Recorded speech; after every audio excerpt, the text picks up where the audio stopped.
Hello. In this video, we will be talking about caffeine and androgenetic alopecia. So, first, we will try to understand what is hair fall. Okay, we all know hair fall is due to the increase in levels of DHT hormone. DHT is also one of the metabolite of testosterone only. So, its level gets increases when 5 alpha reductase enzyme is present to convert the testosterone into DHT level. Sorry, DHT hormone. So, what predisposes us to increase the levels of DHT? So, there can be multiple reasons. It can be due to genetics, it can be due to age related, or it can be due to hormonal imbalances. Otherwise, DHT hormone is nice one. We shouldn't criticize that DHT is only responsible for hair fall, as DHT in a balance level causes secondary sexual secondary characters, which we all go through during the puberty.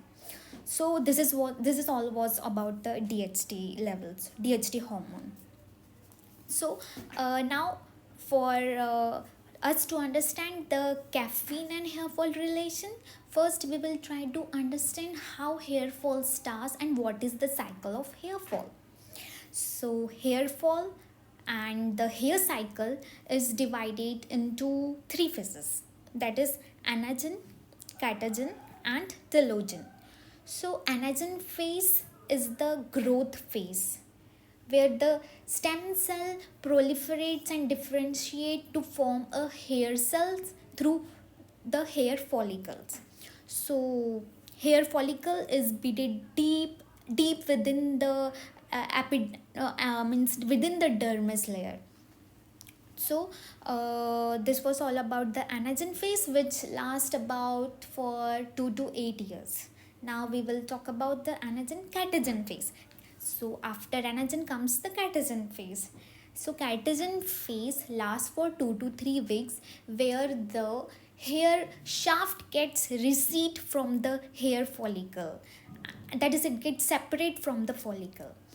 So that's the catagen phase. Then comes the telogen phase, where there is totally the cell death. That means hair follicle and hair cell gets totally die, and there is nothing in that phase, just dying of the cells. And thus then again the anagen phase continues. This was all about the hair cycle or hair fall cycle phases. So if DHT levels get increased, it causes hair fall. This we all know. So now in this video, we will be talking about what caffeine does to the androgenetic alopecia. Androgenetic alopecia is specifically where there is male type baldness in males, and it is due to the androgen which is DHT. So if DHT levels increases, this androgenetic alopecia mainly is seen. So now what coffee does to the hair fall? It directly blocks the DHT levels. So if DHT levels are blocked, that means you will not be getting that much hair fall. Okay, so another thing which is does, it decreases the phosphodiesterase enzyme. So phosphodiesterase enzyme, mainly if phosphodiesterase enzyme is reduced, that means the cyclic AMP.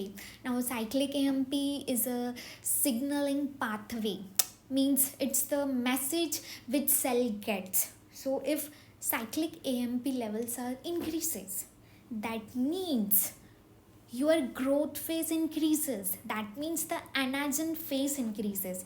If anagen phase increases, that means there is the stimulation of hair growth and hair proliferation. So phosphodiesterase decreases, cyclic AMP increases. In the similar way, if phosphodiesterase decreases, insulin growth factor 1 increases.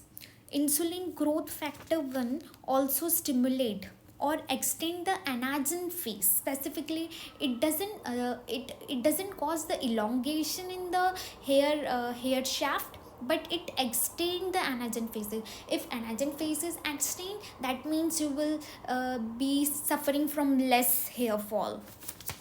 Okay, so this was all about the cyclic increase in cyclic AMP and increase in insulin growth factor 1 due to the decreased levels in phosphodiesterase enzyme. And another enzyme which I am saying will be about transforming growth factor beta. So if the levels of transforming growth factor beta 1 are reduced, that means you are also extending the anagen phase. If its levels get increases, if its level get increases, that means you are extending the catagen and telogen phase. So if you are extending the catagen and telogen phase, that means you are increasing the hair fall. So coffee can be a great adjuvant in the management of androgenetic alopecia. So thank you.